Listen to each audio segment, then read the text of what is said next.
Hey, my name's Erik Crown. I'm a former paparazzi, and I'm excited to be on the Hollywood Raw podcast to tell stories that have never really been told before about the wild times back then, including the time I was attacked by Kanye West. Welcome to the Hollywood Raw YouTube page, guys. We're happy to have you here. Make sure you like, subscribe, leave us comments, do all the stuff. What are you waiting for? Let's go. I got a drug addiction to feed.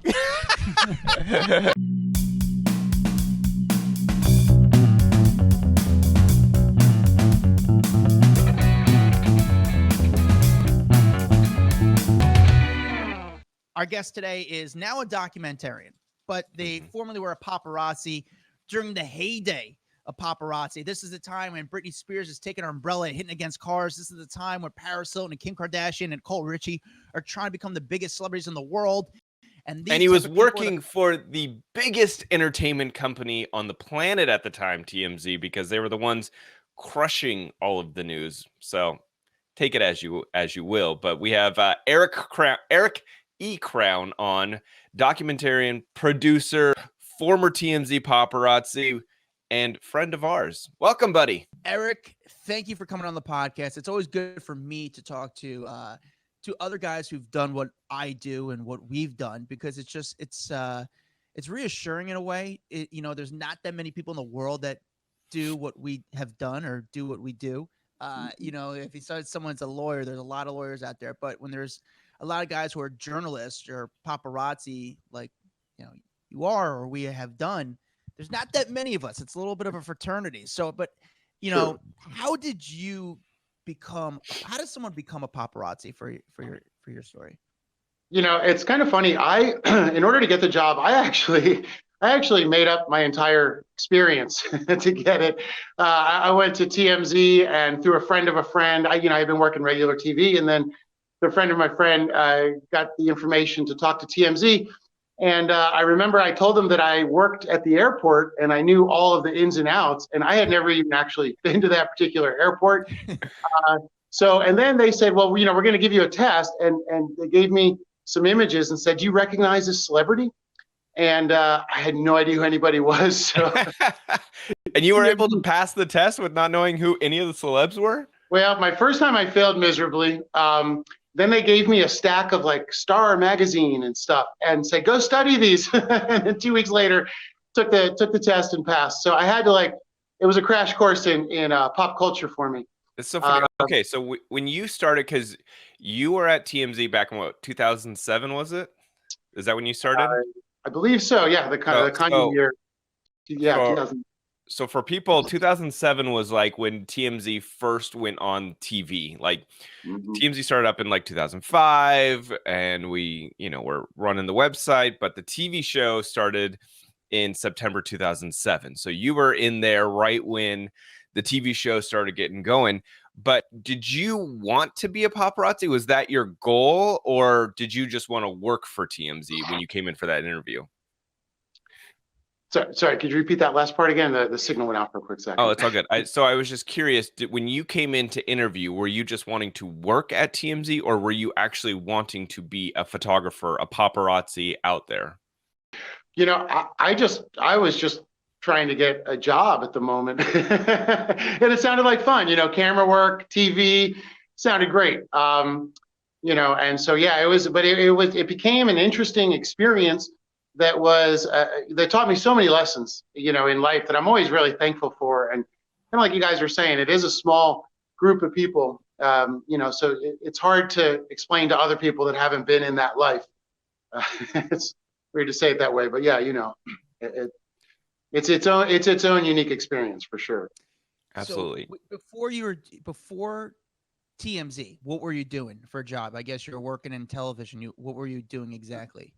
Well, I had grown up in production. My dad had a production company, so I grew up. I won a lot of awards as an editor and director, and went to film school and all that good stuff, and then went to LA. And at that time, I was working on Scrubs on a sitcom. So we were often at lunch, and there would be like paparazzi outside of our lunch area, and then found myself on the other side of that fence year later. So here's a question. So what did your family think when you go from editing, getting these awards, working on Scrubs, and then you're now with a camera in your hand working for TMZ. What was their opinion of all of that? Well, at first they were really excited because they could hear my voice on TV all the time, and they just thought that was thrilling. But at the same time, people, really buy into that. Paparazzis are the bad guys. We're this crazy, aggressive group that is like hiding in closets and sneaking through houses and stuff. And so there was they were sort of like, why are you doing that? And I explained to them, no, it's not what you think. It's really not what you think, especially where I worked at the airport. It was, I don't want to say a lot of it was set up, but we had a lot more communication with the celebrities, and they knew for the most of the part we'd be there. So.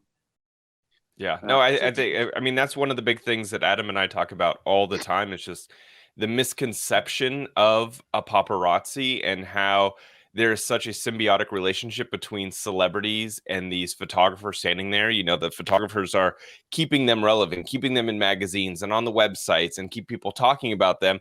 And I think if there was a day that a celeb comes out and there's no paparazzi, they're going to go, where the hell are my paparazzi? I need these people. And so it's just funny, the perception that the public can have when it's not necessarily true. Yeah, there's some bad apples out there, and those bad apples obviously make a bad name for paparazzi. But in general, they're doing good work. They're feeding people the crack that they need, the daily drugs that they need in the form of visuals. Exactly. And, we are like a barometer of success for celebrities. If there's 100 guys waiting, they know they've hit it.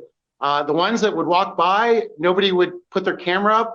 They would walk by us 4 or 5 times, like trying to just be, stay with us, be part of what we were doing. And at that time too, it was very unique. The celebrities weren't doing Instagram, and they weren't doing TikTok, and they weren't letting us into their lives. So, seeing them as humans was a really good PR move for them as well. So I think a lot of them really learned how to use it to their advantage. Of course, a few of them, like Kanye, didn't really learn that particular lesson. Yeah, you were firsthand. I was going to say, you were the OG paparazzi to get attacked by Kanye West back in the day. Is that right? That's right. I am trying to, because I remember, but walk us through what happened. What was that like when you get attacked by Kanye West? What is going through your mind? It was so surreal because until then I had really good relationships with everybody, and working at the airport, you try to be really friendly and respectful and nice of all the celebrities because, they're going to travel a lot. So you want to be on their better side.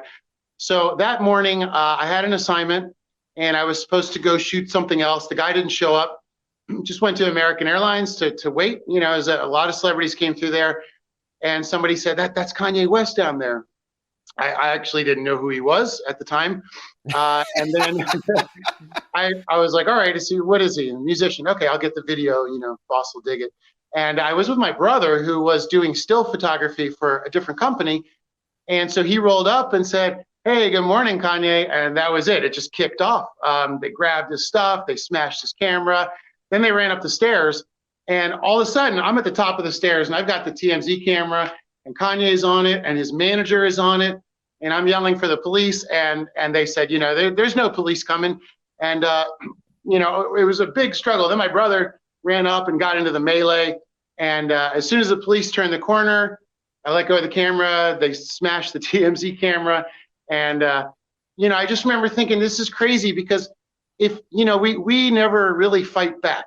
We get attacked a lot, but we don't fight back.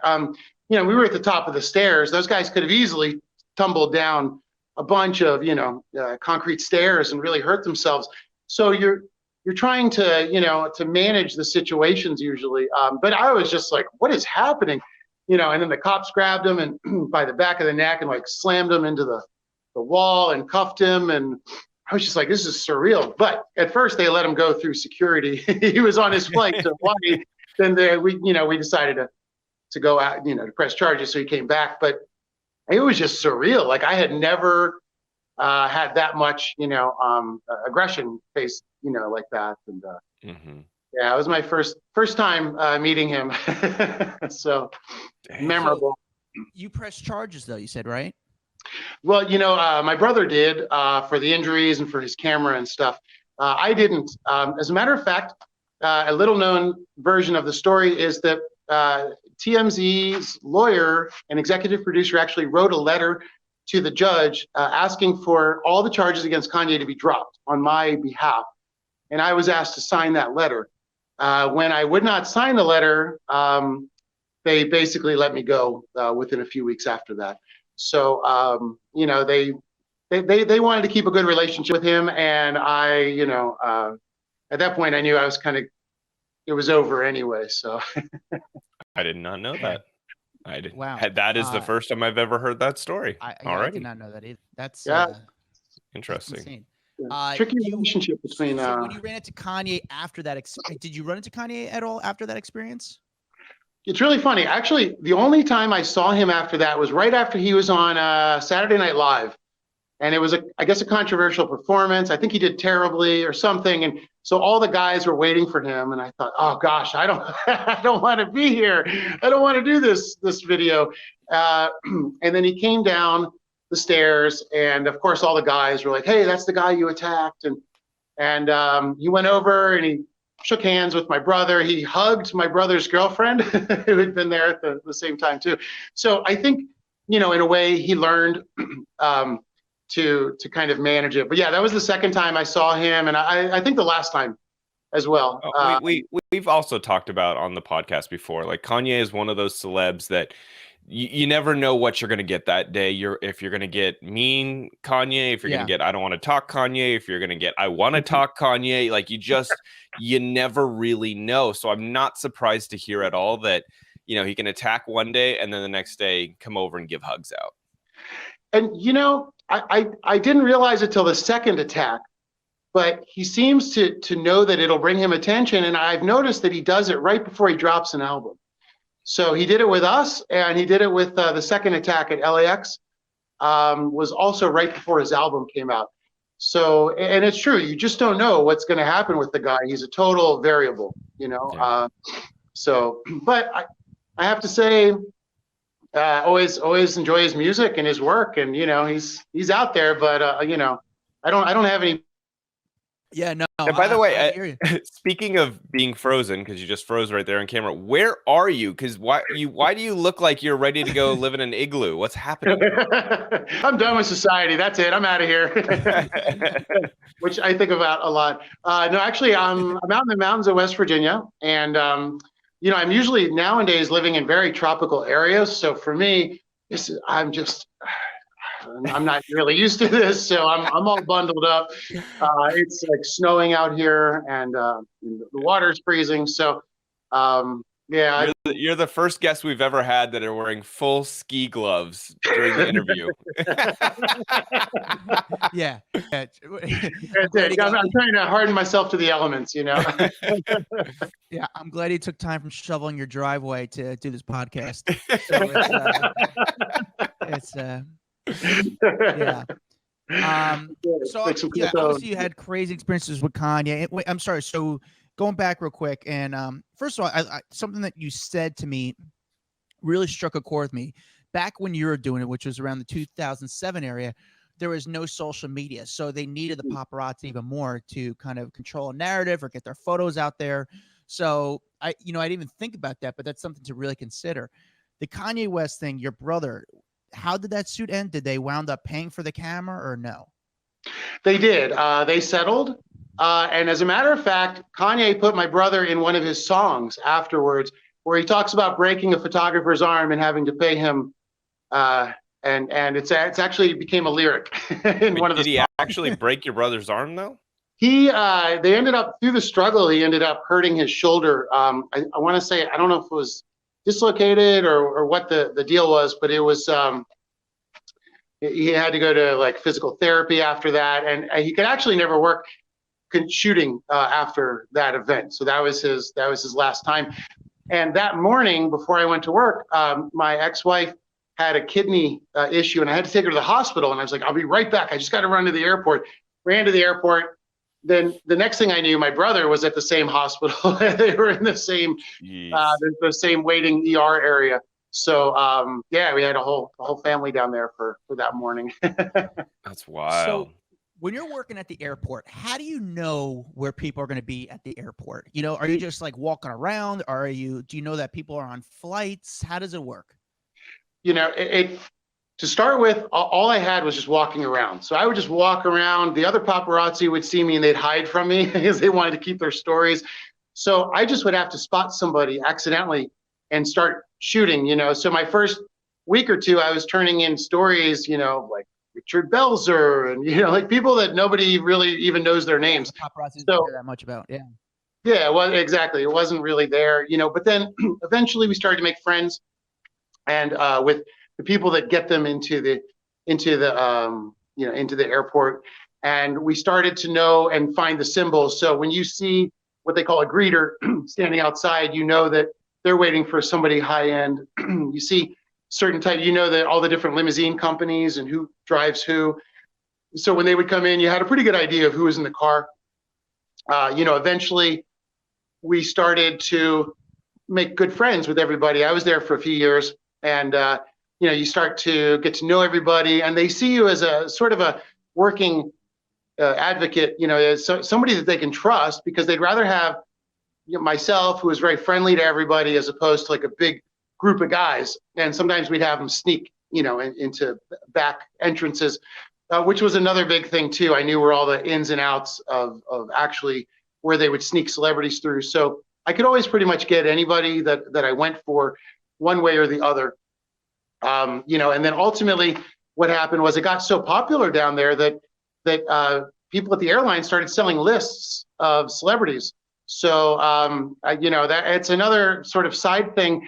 It was either a list from the airlines, or we'd actually get information sometimes from the publicists for celebrities, because they get sponsored by fashion companies. And a lot of times our photos would be used to add into fashion magazines or fashion websites. So, you know, when the women came off the airplanes, they'd always hold their hands like this, so the purse would be in front foremost. So there was sort of a, they were using it as like a cement carpet to get their sponsors happy. So yeah, a lot of times we had it every now and then, like Kanye, it was an accidental thing, you know, but also everybody that works at the airport is very celebrity struck. So they would say, did you see that? That was DiCaprio, or, you know, whoever. And they just walked by me. You know, still, it wasn't really that good on celebrities. So I relied a lot on lists and just other people that knew who these people were. I love the idea of what you're saying, because I think it's, you know, with PR and publicists calling the paparazzi to let them know about their clients, I think it's something, again, that it's so common in this industry and people don't know about it. And that's what I love about our podcast, is that we are informing people like, hey, this stuff goes down out there. But, you know, publicists will call the paparazzi and say, hey, my client just got her whole new outfit from, you know, Tom Ford, and she's going to be walking off the airplane. I need shots of it. So please go out and get it, because then we can then fuel those to all the different websites. We can get in magazines. You know, Tom's paying a bunch of money for this, so we need to get it out there. I love that you're talking about this. I love it. Yeah, because, you know, they have this mythology, right, where like the celebrities are the good guys and the paparazzi are the bad guys, and it's just it was way more cooperative than that. And I think it's always something that's kind of surprising for people, you know, to hear about. And you know, you always get people going on the airplanes. How could you do this? You're the scum of the earth. How do you, you know? And it's like, first of all, I'm at an airport, which is a public place, so nobody should have any special treatment, especially with security and TSA and stuff. You know, we should not be playing with those types of things just because somebody's, you know, a celebrity. Well, listen, every story needs a villain, and that is where the paparazzi play that role. And I think that's just how people have scripted it out over the years. You know, and it's true. And you know, people would say like we go out and find the stories and then everybody reacts to them. But in reality, we are trying to find people that already are in the stories. And, you know, like I used to say to people, look, this is what people want. You know, if you don't like this, don't buy People magazine, don't watch Entertainment Tonight, and demand that you want to see stories on Noam Chomsky or the leading chess, you know, winner. And here we'll cover that. You know, we don't write the stories. Exactly. So it's funny, you know, you work the airports, or, you know, again, I'm gonna go back to something you mentioned, these greeters. Dax, are you familiar with the greeters at the airport? So he said that I did not know about the greeters. Like, I think I've seen them in videos where they Sure. will come out, and American Airlines, correct me if I'm wrong, American Airlines is like the most traveled airline for celebrities. Is that accurate? Definitely, I yes. would probably say so. Yeah, LAX to JFK is a very popular hub. I actually remember because I used to cover the airports a lot. I would be at the airports for like 12 hours a day, which was terrible because it was just like, I don't know. It was just something weird to be at an airport for like 12 hours. I remember like the flights was like AA24, like the numbers, like the exact flight numbers I would start to know because but you know, a lot of these celebrities pay a greeter, you know, which it works with the airline or sometimes it's a private company. And the greeter, I think the charge is like an extra $250 to $500, maybe. Wait, you have to pay them? You have to pay the paparazzi would pay them $500? Oh, no, the celebrity. Oh, okay. I was like, oh, dang. I'm like, you're paying a lot of money to find out where celebs are. Money. So the greeter would be standing outside and be talking to the driver and basically would greet them as soon as they arrive to the airport, walk them to security, walk them to you know, wherever they're going, just to make sure they know where they're going. They couldn't stop the paparazzi again because it's a public hub, but it was just an extra fee that they would pay just so someone could walk them through security, through baggage, you know, wherever they needed to go, even greet them at baggage claim and bring them to the car. Hey, so guys, if I had an extra $500 laying around to walk me through security at LAX, I mean, sometimes you get there and that line is ridiculous. That sounds like a very good charge if you've got the money. So now there's this company where you pay and they actually, like, again, I've never used it, but it's even more private, exclusive kind of lounge where they'll pick you up. The car will actually bring you right to the plane. So the car is actually like a Mercedes, or will drive you right to the plane. So you don't have to even go into the airport.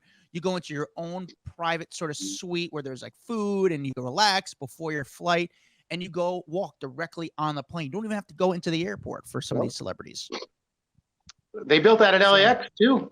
They built these hangars in the back, and they don't even go into the normal entrances. There's back roads. They just open it up and they pull these people in. And again, I think it's just a little crazy because, I mean, with security and everything, it's an unnecessary risk for them to take for a couple bucks, you know. But they'll come through the back now, and half the celebrities we don't even see them. You know, the guys I talked to have pretty much left LAX for the most part.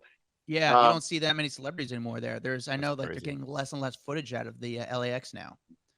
I bet. How were New York greeters? Were they rough? You know what? Some of them were pretty decently nice. They never became friends with us. You know, they are never. There's one or two. There wasn't as many greeters, probably as New York, and there's a lot of private companies that would do it. Yeah. There's few that would kind of talk to us, but then if you saw them, they wouldn't give you information. But they were just kind of like, you know, they did their job, we did our job. You know, we'd hide from them. So because the goal was to hide from them for as long as possible, because the more time you gave them to see you, the more games they would play, or the more heads up they would give their client. So we would kind of hide and then just kind of jump out. But they weren't bad. They just kind of did their thing. We did ours. They'd walk with them. You know, they wouldn't block them. They were just, you know, some of them liked it. You know, some of them loved the attention. They loved to like be that bragging, like, oh, guess who I'm with today? Kim Kardashian, you know? You know, it was a different time. Certain frenetic energy around celebrities. You really see it in this. But isn't it crazy? How do people find the actual flight number that they're on the flight? You know, you can, like I said, I would get it from different sources. But a lot of the, sometimes it would just be like a disgruntled employee from a celebrity that would give it to them if it wasn't a manager. But you know, it was the same thing like you're saying. We knew all the flights from New York, so you'll cover those anyway, because you might just get people that, you know, slipped by. One of my favorite things is, you know, a lot of times we get the lists, but the names don't correspond to the names people are familiar with, right? Like, you know, Lady Gaga. Like we'd always look for her real name and find her. But my favorite one was Michael Keaton, because every time we saw Michael Douglas, every time we saw Michael Douglas, we're like, this is going to be amazing. And I think at the time he was battling cancer, and there was always stories about him. And but Michael Keaton, his real name is Michael Douglas, and he had to change it because SAG already had Michael Douglas registered. So Michael Keaton is actually Michael Douglas. So every time, so there'd be a big group, and Michael Keaton would walk out, and everyone would be like, except for my brother and I, we'd be like, hey, Batman, and get real excited. But yeah, so we, That's so funny. That's so funny. And so also, give me some other run-ins that you've had over the years, because I know that you had a pretty famous run-in with Brad Garrett, but I don't want to hear just necessarily negative ones. I also want to hear like really fun run-ins that you had that are memorable, of like you walked away being like, damn, that celebrity is amazing. One of my favorites of all time is one of my favorite celebrities is Al Pacino, who is just always the nicest guy. And when you meet him, and I don't know, Adam, if you had this experience, but it's like he doesn't even know the cameras are on him. He's just Al Pacino, and somebody eventually has to pull him to the plane because his hair's wild and he just wants to hang out with everybody, talk to everybody. And he became the model. It's like, if Al Pacino can be nice to you, then to me, then who are you? Mm-hmm. But one of my favorites is, a lot of times you're working in a group, so you don't have a lot of control over what's being said, what questions are being thrown out. Sometimes you need to have the proper question to come in. So we were waiting for Chris Pine, and Star Trek had just come out, and one of the guys that was working there didn't have a full grasp on English, and we said to him, hey, we got a great question for you. Ask him if he would race the Millennium Falcon, and so he's like, all right, I'll ask him that. So we're going through Chris Pine, and we're surrounding him, and the guy had misunderstood us and said, would you ever have sex with a falcon? And Chris Pine was like, what is my life like devolved to, That's funny. Yeah, so that was always definitely one of the classics. It's still very much quoted in our circles. I love. So there's some people that would actually have fun with it, like who would you enjoy the experience? Like, so who were some of those people that like they would just embrace the experience? Oh, there's paparazzi shooting me. I would have fun with it, make it a fun experience for you guys, for the camera. It was good content, but also fun for you. I used to like. One great one was Sarah Silverman. She would come in and you'd be recording with her, and then she'd start tickling you and stuff. So you're just like, and then it was a whole thing with her. She had a great time, very positive. A lot of them really did have fun with us. It was always, because you just never knew what you were going to get, from your experience out there. So, they're very playful. And also, it's a weird relationship that we start to gain with celebrities, where you see them over and over. And in a world of celebrity where they're constantly being surrounded by new people that think they have a relationship with the celebrities, we in fact had relationships with the celebrities. So, we were sometimes the calm in the storm, of everybody. So, and like once Madonna came through American Airlines, just accidentally, next thing we knew, there was 100 guys, and she was cornered. So a couple of us had to actually tell everybody to back off and give her some space. And so, you're kind of always back and forth, because you don't want to burn, a good relationship, with somebody. But yeah, we always tried to have fun. If they didn't want to shoot with us, sometimes we do like some silly dances just to try to make them laugh. The goal was always to try to make them laugh, or sometimes interview them as their characters, which, some of them appreciated, some did not. Like I say, you never really, you're gonna know. But yeah, we'd always try to have a good time. Actually, we just lost Bob Saget, and he was another one of my favorites. And I'm very proud because I made him laugh one day. I asked him, who likes children more, Octomom or Michael Jackson? Oh, God.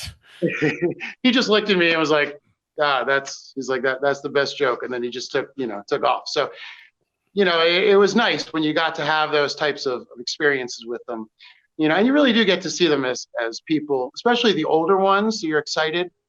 They're just, they have old people concerns, they would be like, I can't talk right now. Liza Minnelli or, Mel Brooks, like a lot of the old timers. So it was cool to see sort of like the entire world of film that I had grown up loving right in front of me and interpersonal, and yeah, those it was always a great experience, even the bad ones. Dax, you know what? I had a really fun experience with Sarah Silverman, and I never did anything with this video. Sarah Silverman was walking down Bowery in New York City, and I said to her, and it was funny because I was with some paparazzi, and the paparazzi, again, like they would shoot Sarah Silverman, but they're not gonna go out of the way for Sarah Silverman. It's just like, oh, there's Sarah Silverman, and people like Sarah Silverman are like the perfect person for me because like she's funny, she talks, she's like you can make something with her. So I ran across the street and I go, hey Sarah, Sarah, our penis is ugly. And she goes, huh? I go, our penis is ugly. And she goes, no. I go, really? And she goes, let me see yours. And I didn't like pull my penis. I didn't pull my pants down. I pulled it out, my shorts out. And she looked at my pants and she goes, oh no, your penis is nice.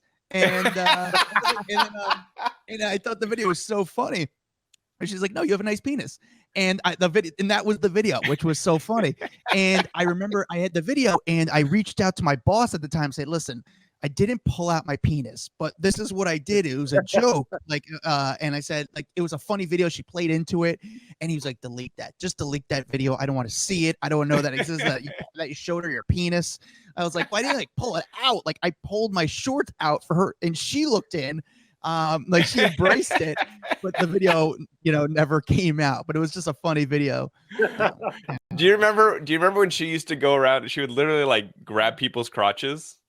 Yeah. Do you remember? Yeah. And it was so funny. Like, obviously she probably couldn't get away with that today, but she would like grab the crotches of paparazzi and it would just like make everyone die laughing. But yeah, can't get away with that today, Sarah Silverman.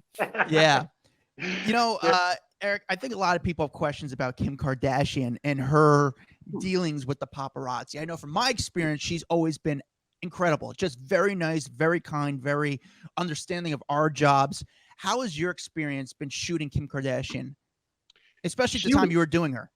Oh yeah, she was always wonderful. I remember she was pregnant at one point, and she was the guys were all trying to find her.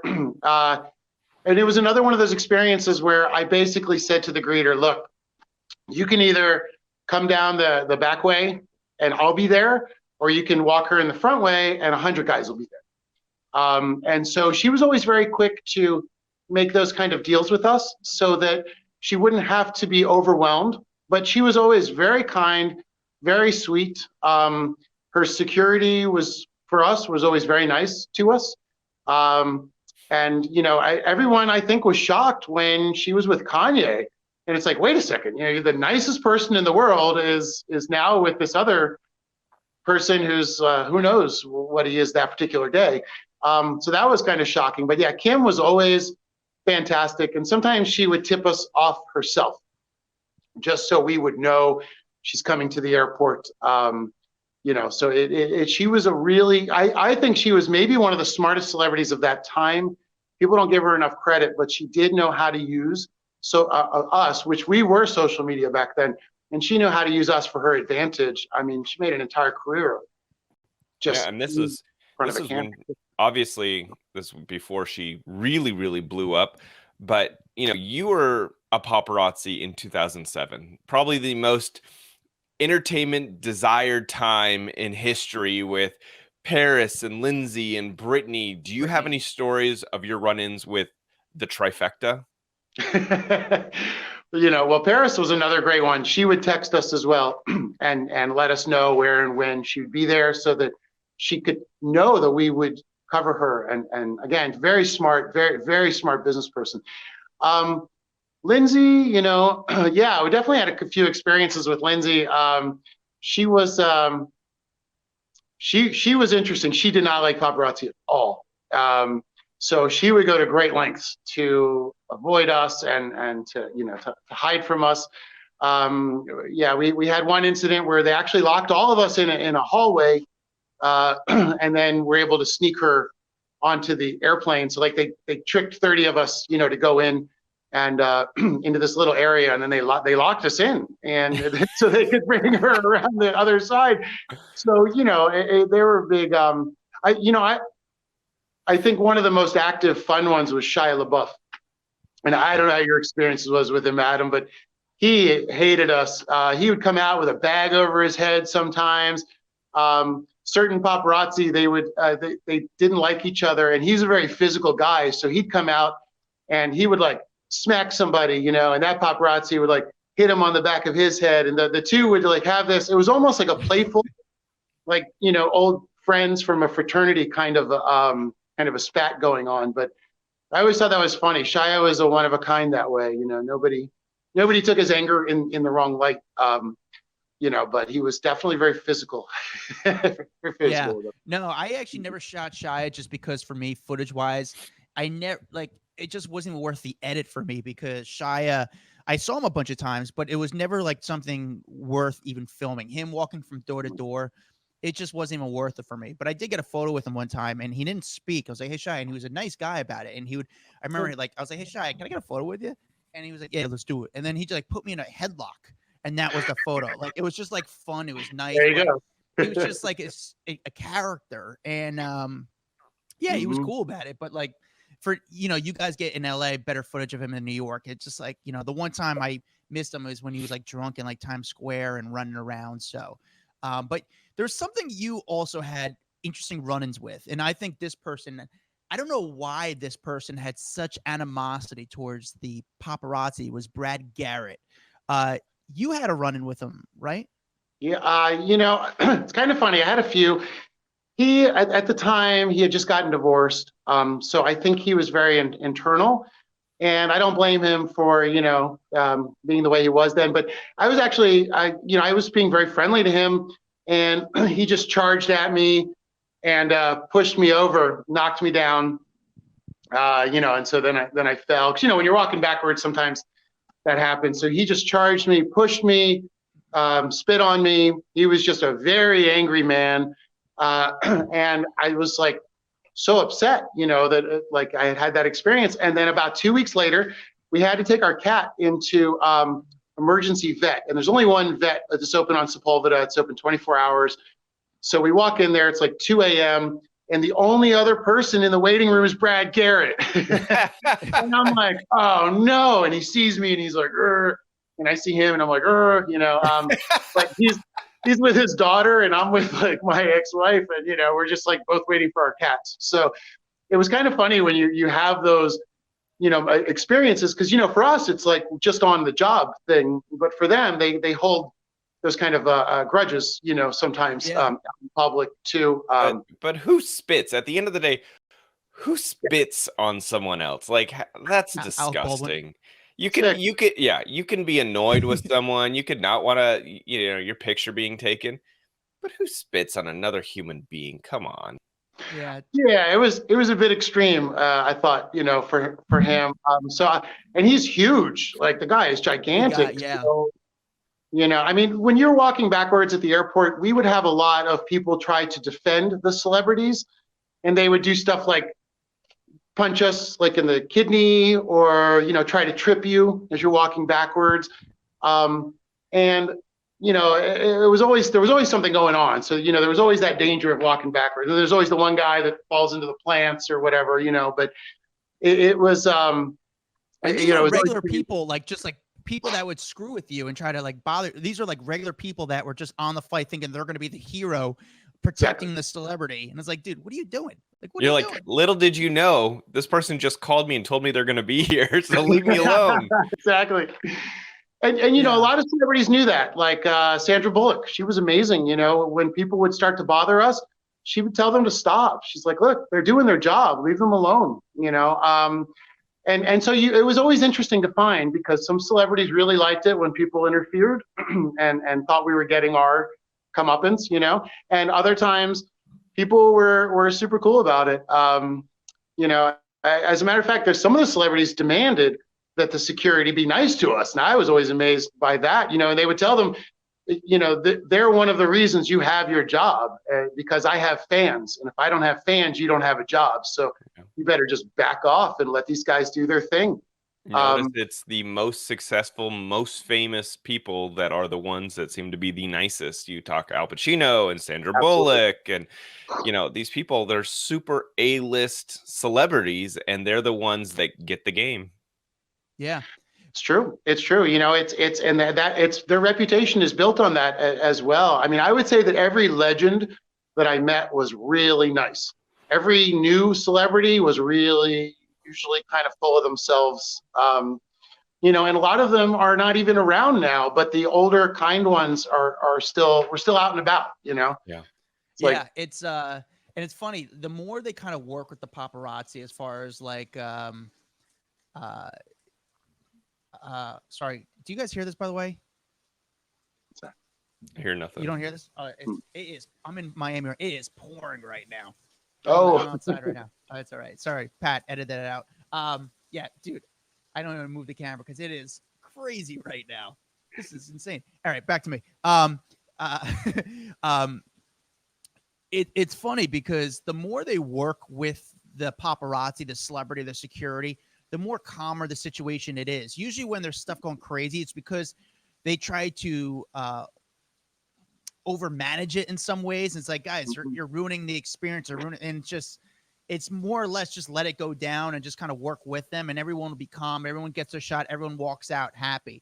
Have you had any run-ins? This is a weird question, with Mike Tyson. Well, you know, one of my good friends was attacked by him at the airport. And well, sounds like a really common thing. I guess it was more than we expected. Yeah. What happened with your friend getting attacked by Mike Tyson? Tony. Yeah, Tony was Tony Echeverria. He was Tony Vera. He was attacked. I think Tyson went into the bathroom or something and came out, and Tony went up to talk to him. And Tony was like a passionate paparazzi. He loved celebrities. He loved the airport. He was one of those guys that it was in his blood, and he really, you know, was into it. And then after that, I remember Mike Tyson came around, and all of us were a little intimidated. So we kept like this respectful, you know, 10, 20-foot circle. Everybody's on their Zoom lenses. And yeah, but other than that, I never saw him. I only saw him just that one time.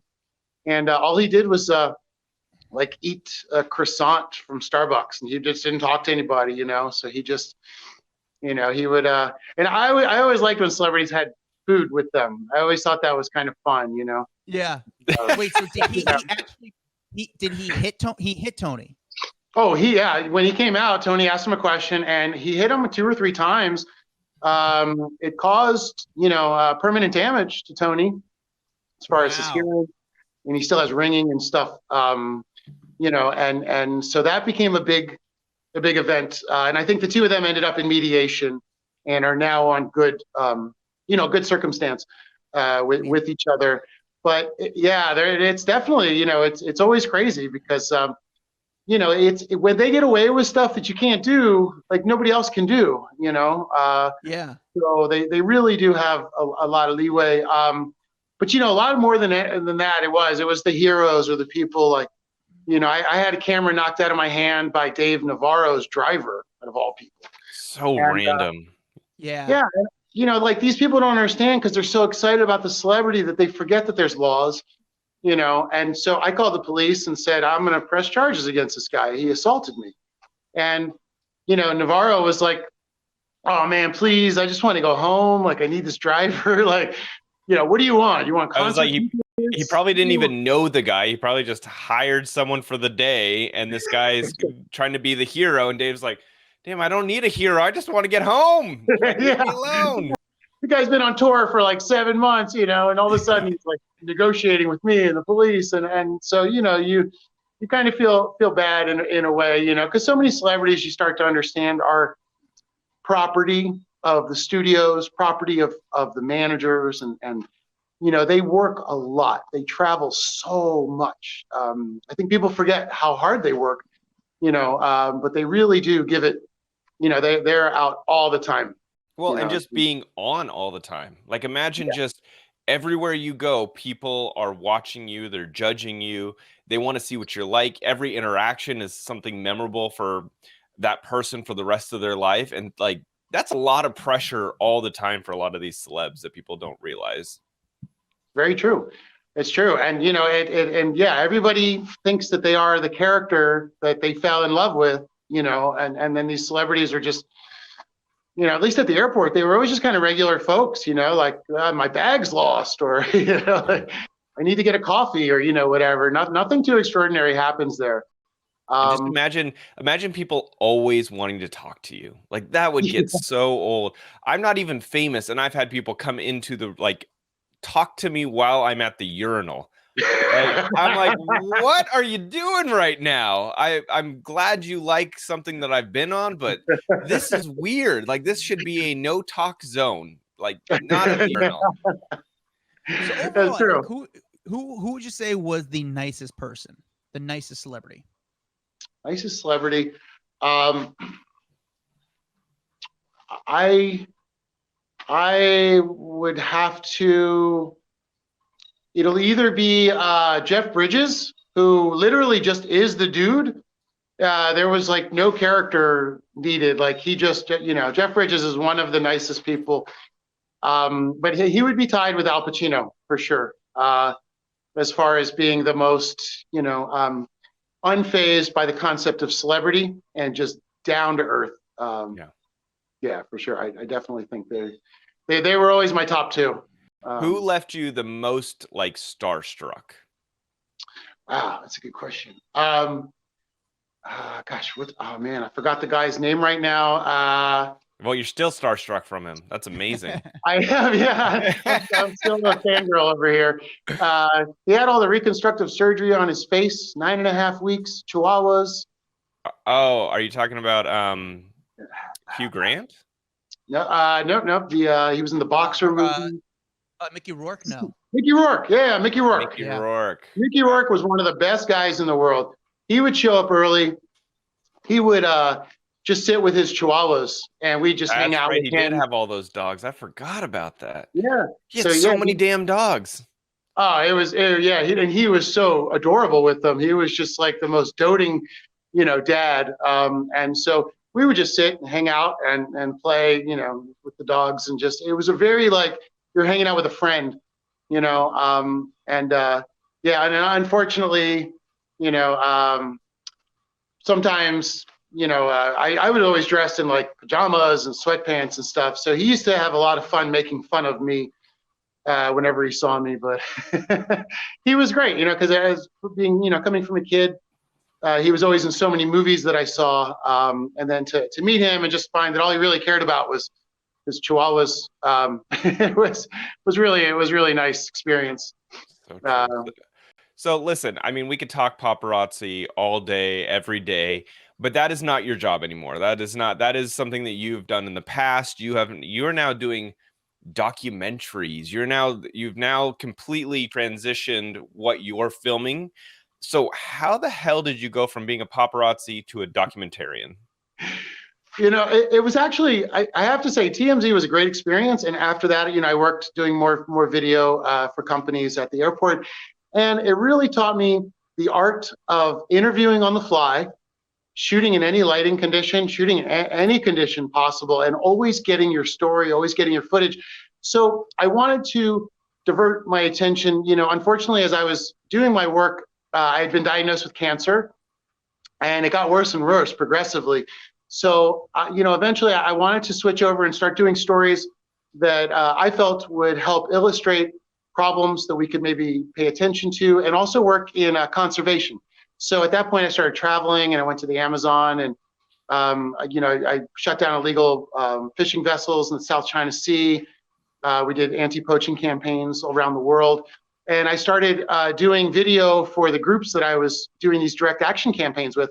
So now I just focus on documentary, and you really do use the same skills, Even if you want to find somebody that doesn't want to talk to you, after being a paparazzi, I know how and when to make sure that, that I can have an opportunity to at least ask them some questions, even if they say no. Because one thing I did learn as a paparazzi is that sometimes if people don't talk, it's even more powerful than if they give you a statement.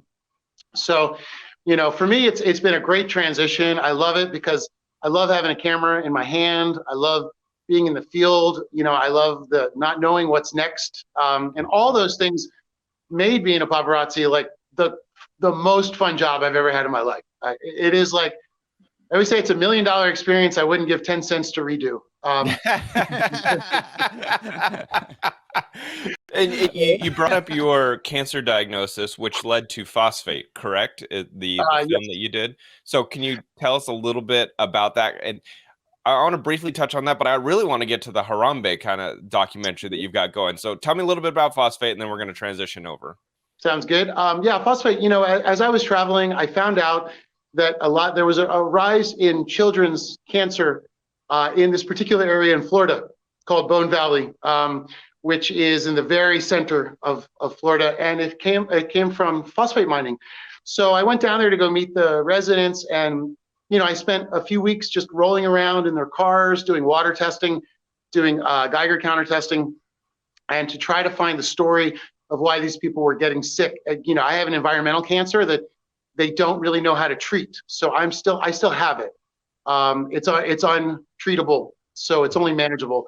So, my thing was to try to think, well, geez, if we can prevent these environmental cancers from happening, then it's our obligation to find out what the source is and try to stop it at the source. So I went down to Florida.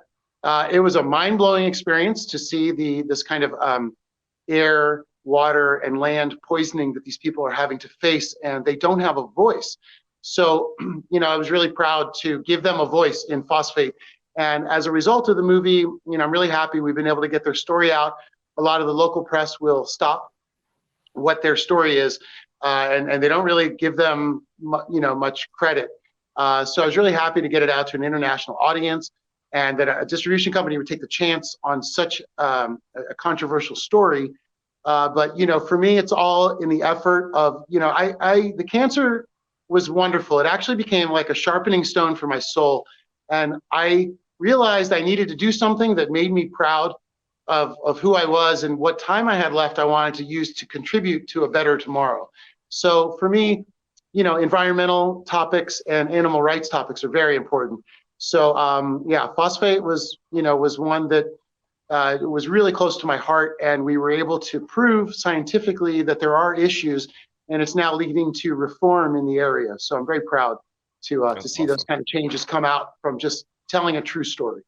Well, I'm glad you have a silver lining out of, your diagnosis and turning it into a positive for other people. And good luck, obviously, with all of that. And then, with Harambe, obviously, I think a lot of people know that name, the silverback gorilla that was shot and killed after that kid fell into, Cincinnati Zoo enclosure, and they killed the gorilla, and that sparked a lot of anger. Normally, because a lot of people felt like, hey, this is the parents' fault that this kid fell in, and now this gorilla gets shot and killed because a toy, essentially. The gorilla, that probably looked like a little toy falling in there.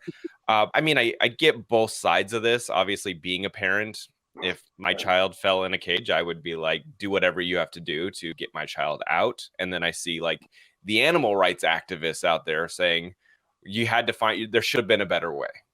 So tell us about this documentary that you're working on. I'm glad you brought that up, Dax, because I think that became the question that was framed in the press. But the real question should have been, if the only way to stop an endangered animal encounter with the human that's unwanted is to kill the endangered animal, should they be on display to begin with? So that's kind of a question that we are poking into. I was very happy. I actually reunited with an old paparazzi friend, Jeremy Smalls, who became our director of photography, and now he's editing the project, and he's actually, jumped in on a few new documentaries. So it's nice because I'm like, I know this guy. We've been in the field together. We didn't know what we were going to get when we shot the Harambe documentary. So he was fantastic. We did a lot of stuff in the field that could get a little dicey, and again, having another paparazzi, I knew he wasn't going to flinch. So it was fantastic to have that. So the Harambe documentary, we got to go meet the guy who took the famous photo that became the famous meme. Okay. And this guy's Jeff McCurry. So we went to go find out how the image changed his life, how the incident changed his life, and to try to dig in a little further to understand what we can learn from the Harambe incident, because it was a tragedy no matter what angle you look at it. Nobody won. The family, they suffered a lot from what happened. There was a lot of backlash against them. And what we wanted to do was go in and say, look, this is a tragedy. We're not here to point fingers, but what we want to do is learn what we can to see if there's a way to prevent losing another endangered animal. And, how can zoos and how can other groups that are already out there benefit these animals in the wild? So we're trying to bring Harambe's memory and spirit, which, the word Harambe is a Swahili word, which means united, and to unify and to come together. And it was actually, he was named from the Rita Marley song. So he has his roots in the concept of unity. So, we really want to try to bring the two sides together, people that love zoos, people that don't like zoos, and bring it to the table on a new form of discussion on how we can all move forward in a better way to save animals that are in captivity and in the wild. So we're real excited about the movie. It'll be coming out this year. So that's really interesting. And I think what really piques my interest is talking to someone that has taken a photo that has become so viral. But not only that, did you guys at all talk about how this guy's photo is so famous, yet I'm assuming he didn't get paid for a lot of the usage of this? When something becomes viral, it's like everyone starts to use it and no one's paying for it. So I got to imagine there's a frustration level there that you're like, how does everyone know my photo, but I don't have any money from it? That's a great point. He never made a penny, from the photo. He was a volunteer for the Cincinnati Zoo, and they said, can we use this, this photo?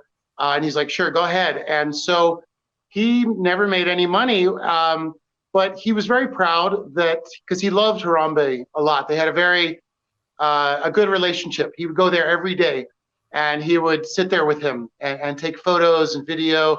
So it's really cool because we have some unreleased video and photos of Harambe that the public's never seen.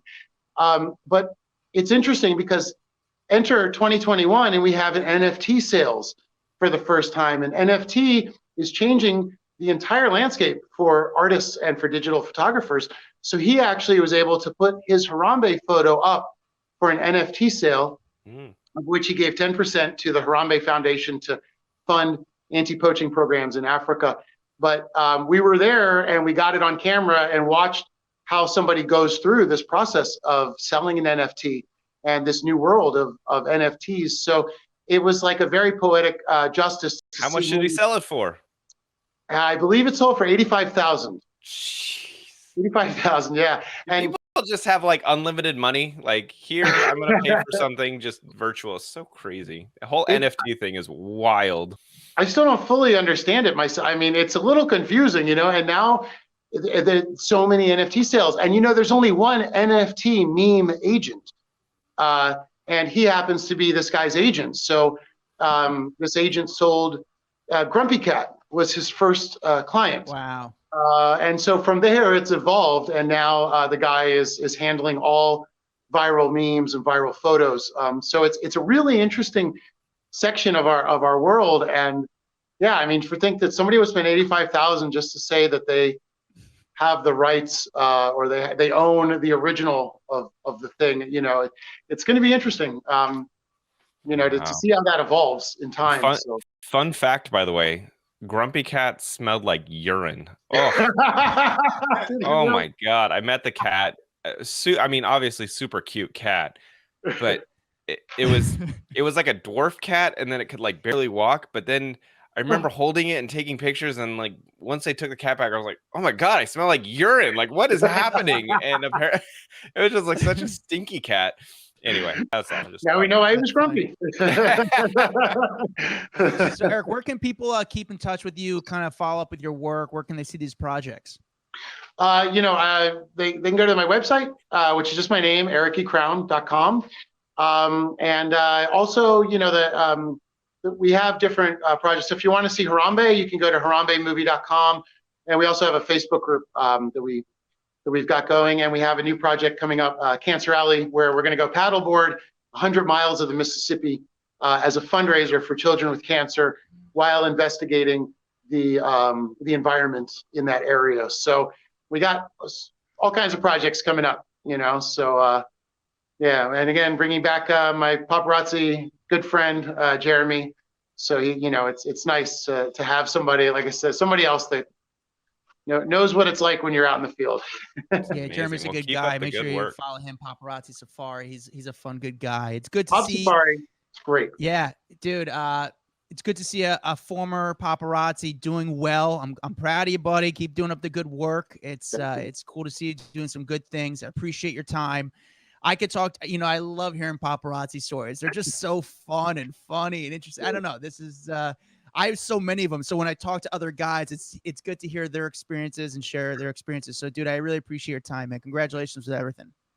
Thanks. Yeah, and thank you guys for having me here. It's fun. This is the first time I've really gotten to even tell these stories. I don't tell them to too many people outside of our world, so it's really fun to get to laugh and kind of go over, like used to be the Wild West. So yeah. I love it. Thank you, bud. That was good. Yeah, that was fun, man. That was a lot of fun.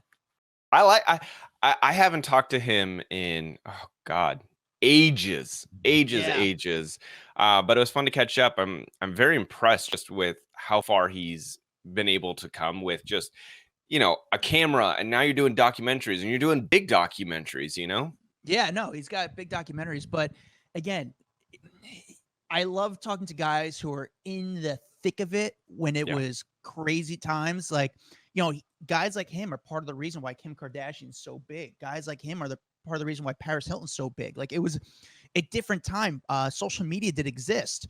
So he was part of the reason why some of these stars became huge stars, and he had these insane experiences, from Kanye. I mean, I kind of feel bad for him because this was the time when a lot of celebrities were sort of attacking paparazzi. I know. It was like every story was like, and this one attacked me, and this one attacked me, or this one attacked someone I knew. Yeah, that's part of the reason. Oh yeah, Kanye West. Oh, he attacked me. Brad Garrett. Oh yeah, he attacked me. Tyson. He didn't attack me, but he attacked my friend. It's like, geez, man. I never really had but it's funny. I think those people learn the hard way, and financially that you can't really do that.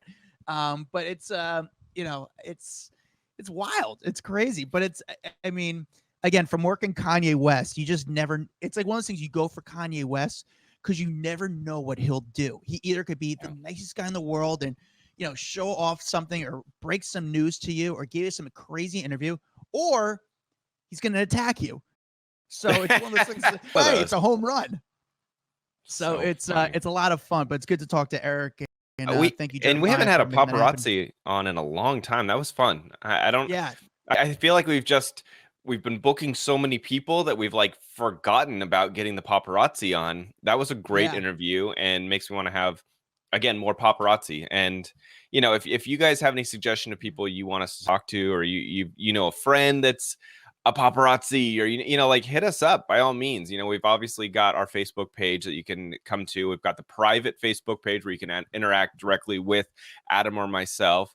And then you can just follow us on social media, DM us, tweet us, whatever. We are all over social media, and we're watching, we're listening, and we're reading comments. Yeah, we have if you like paparazzi content, if you want to see what's going on really in Hollywood and New York, even Miami, overseas, we have on our TikTok account, our Instagram account, on our YouTube page, we're on it all, but we have this great footage, probably the best footage out there they could see of what's really going on in Hollywood. Make sure you follow the Hollywood Raw podcast on YouTube, TikTok, Instagram, Twitter, Facebook. We're on it all. We got the private Facebook group where we can interact with you. If you want to know some of the inside dirt of what's going on in Hollywood, you could talk to us directly.